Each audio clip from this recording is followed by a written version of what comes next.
Paliyekkara toll പിരിവിൽ national highway authority of ഇന്ത്യയെ രൂക്ഷമായി വിമർശിച്ച് ഹൈക്കോടതി. ടോൾ ഇനത്തിൽ ജനം പണം നൽകിയിട്ടും റോഡിലൂടെയുള്ള യാത്ര ദുഷ്കരമാണ്. പിന്നെ ടോൾ എന്തിനാണ് പിരിക്കുന്നതെന്നും കോടതി ചോദിച്ചു.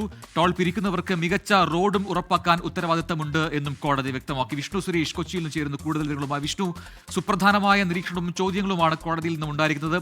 ഈ ടോൾ പിരിക്കുന്നവർക്ക് ഉത്തരവാദിത്തമുണ്ട് കൃത്യമായി നല്ല രീതിയിലുള്ള റോഡ് നൽകാൻ, യാത്ര സുഗമമാക്കാൻ എന്നാണ് കോടതി പറയുന്നത്. അതിന്റെ വിശദാംശങ്ങൾ എന്താണ്?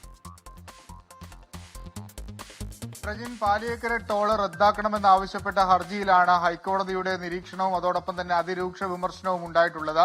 നാഷണൽ ഹൈവേ അതോറിറ്റിക്കെതിരെയാണ് വിമർശനം ഉള്ളത്. പ്രത്യേകിച്ച് ഈ അങ്കമാലി മുതൽ പാലിയേക്കര വരെയുള്ള 4.5 കിലോമീറ്ററിലൂടെയുള്ള യാത്ര അത് ദുഷ്കരമാണ്. ഈ ടോള് പിരിക്കാൻ കാണിക്കുന്ന അത്ര ഉത്സാഹം ഈ റോഡ് നന്നാക്കാൻ എന്തുകൊണ്ട് കാണിക്കുന്നില്ല തരത്തിലുള്ള നിരീക്ഷണമാണ് ഹൈക്കോടതിയുടെ ഭാഗത്തുനിന്നുണ്ടായത്.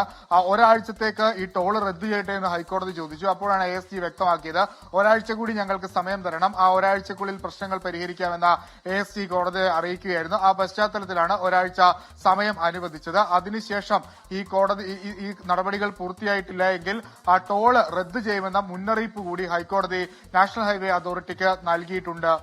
പ്രജിത്ത്, വിഷ്ണു സുരേഷാണ് വിവരങ്ങൾ നൽകിയത്.